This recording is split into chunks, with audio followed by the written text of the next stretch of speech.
আমি আন্দোলনে গেলাম। আমরা আমাদের দাবি আদায় করে ছাড়ব। আমরা মেধার মূল্যায়ন চাই।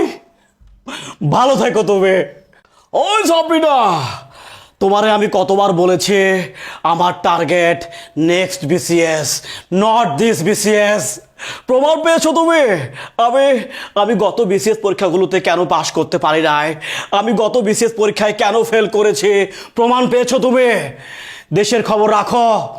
33তম বিসিএস থেকে শুরু করে 46তম বিসিএস পর্যন্ত সব পরীক্ষার প্রশ্নপত্র ফাঁস হয়েছিল, যার কারণে আমি পাশ করতে পারি নাই।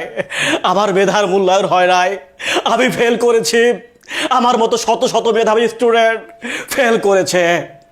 কিন্তু সেদিন তুমি বিশ্বাস করো নাই, তুমি আমাকে বিশ্বাস করতে পারো নাই যে আমি কত রাতকে আমি টেবিলে ঘুমাইছি, খেয়ে না খেয়ে আমি কত পড়াশোনা করেছি।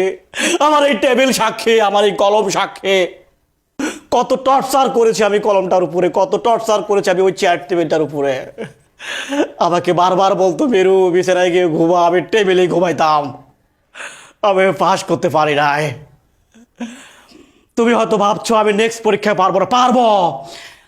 এই যে এই তরুণ সমাজ জেগে উঠেছে, ছাত্র সমাজ জেগে উঠেছে। এই যে আমি নিজেই আন্দোলনে যাচ্ছে। দেশের এমন কোনো ইতিহাস নেই যে ইতিহাসে ছাত্র আন্দোলন জয়লাভ করে নাই। আমরা অন্যায়ের বিরুদ্ধে আমরা আমরা প্রতিবাদ করছি, আমরা দুর্নীতির বিরুদ্ধে আমরা স্লোগান দিচ্ছি। আমরা এই লাল সবুজের দেশে আমরা আমাদের দাবি আদায় করে ছাড়ব। আমরা আমরা সাধারণ ছাত্র, আমরা সাধারণ পরিবারের স্টুডেন্ট, আমরা মধ্যবিত্ত, আমরা নিম্নবিত্ত। আমাদের আমাদের উচ্চতর কোনো স্ট্যাটাস নাই, আমাদের বড় বড় মামা নাই, খালু নাই। আমরা আমাদের মেধার মূল্যায়ন চাই। তুমি শুধু দোয়া কইরো আমি আমি নেক্সট পরীক্ষায় পাশ করে ছাড়বো, যদি কোনো দুর্নীতি না হয়, যদি কোনো প্রশ্নপত্র ফাঁস না হয়। বিশ্বাস করো। কোথায় যাব আমি?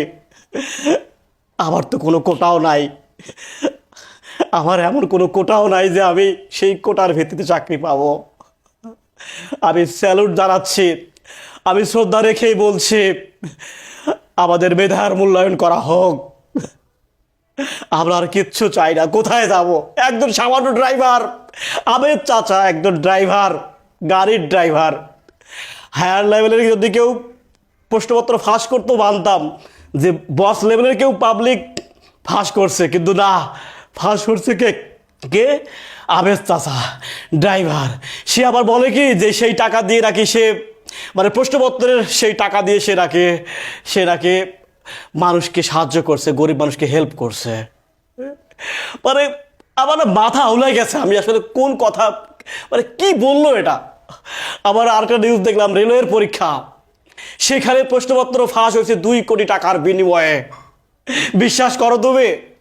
সেখানে পদ সংখ্যা ছিল 516, আর সেখানে প্রশ্নপত্র ফাঁস হয়েছে 700। মানে ওখানে পদের চেয়ে প্রশ্নপত্র ফাঁসের সংখ্যা বেশি, সবাই টাকা দিয়ে কিনছে। তাহলে দেখো, প্রশ্নপত্র টাকা দিয়ে কিনেও কিন্তু ওখানে অনেকে চাকরি পায় নাই, কারণ পদ সংখ্যা তো মাত্র 516 আর পরীক্ষার প্রশ্নপত্র ফাঁস করছে 700। কেমনে হবে? কারে বিশ্বাস করবা তুমি? আমরা চাই না, আমরা চাই এই দেশের মাটিতে দুর্নীতি নিপাত যাক, মেধাবীর মূল্যায়ন হোক। আমরা আর কিচ্ছু চাই না। আর চাকরি করে কারা? চাকরি করে কারা? সাধারণ পাবলিক, সাধারণ ছাত্র চাকরি করে।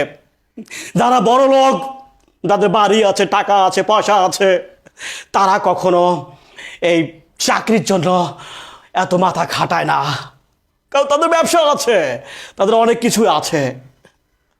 আমরা আমরা সামান্য একটা চাকরির জন্য 30টা বছর আমরা এখানে বিসর্জন দিয়ে গেছি। যদি শেষ পর্যন্ত আমরা সেটার মূল্যায়ন না পাই, তাহলে কোথায় যাব? আমি বলছি না যারা এর আগে বিসিএস ক্যাডার হয়েছে তারা সবাই টাকা দিয়ে বা প্রশ্নপত্র পেয়ে হয়েছে, আমি এটা বলছি না। অনেকেই আছে অনেকেই আছে একদম মেধা দিয়ে চাকরি পেয়েছে, হয়তো তাদের কাছে আমার মেধা একটু কম ছিল, যে একটু কম ছিল সে একটু মেধা দিয়ে আমি পাশ করতে পারতাম। যদি প্রশ্নপত্র ফাঁস না হতো ওই সিটটা আমি পাইতাম, ওখানে আমার জায়গা হয়তো, ওর জায়গা হইতো না। বিশ্বাস করো, আমি, আমার মাথা খেলছে না, তো দোয়া করো। আমি আমি আন্দোলনে গেলাম, আমরা আমাদের দাবি আদায় করে ছাড়বো। আমরা মেধার মূল্যায়ন চাই। ভালো থেকো তুমি, খবরদার নেক্সট টাইম আমাকে তুমি কোনো খোটা দিবা না। আমার টার্গেট, আমাদের টার্গেট মেধার মূল্যায়ন হোক, আমাদের টার্গেট নেক্সট পরীক্ষাগুলো আমাদের চাকরি হোক। ভালো থেকো তুমি, দোয়া করো। খোদা হাফেজ।